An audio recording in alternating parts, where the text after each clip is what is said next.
अरे संजू, हम्म. वरून ते आपला गणपतीचा डेकोरेशनचा बॉक्स काढ. नाही नाही मम्मी, दरवर्षी सेम तेच तेच डेकोरेशन करतो. यावर्षी मी काहीतरी वेगळं करणार आहे, काहीतरी एकदम भारी आणि एकदम युनिक.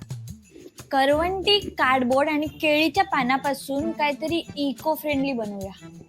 जंगल बनवूया, शीश महल बनवूया, 2 डोंगर बनवूया आणि मागून मस्त असा धबधबा सोडूया. मंदिर बनवूया का आपण? अरे ऐक ना, छान अशी गुफा बनवूया आणि वरतून वेली सोडूया. अरे तुझ्यानी काय होणार नाहीये, तो दरवर्षीचा आपला डेकोरेशनचा बॉक्स काढ.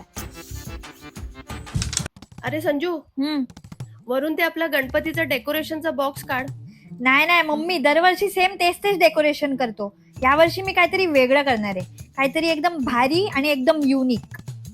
करवंटी, कार्डबोर्ड आणि केळीच्या पानापासून काहीतरी इको फ्रेंडली बनवूया. जंगल बनवूया, शीश महल बनवूया, 2 डोंगर बनवूया आणि मागून मस्त असा धबधबा सोडूया. मंदिर बनवूया का आपण? अरे ऐक ना, छान अशी गुफा बनवूया आणि वरतून वेली सोडूया. अरे तुझ्यानी काय होणार नाहीये, तो दरवर्षीचा आपला डेकोरेशनचा बॉक्स काढ.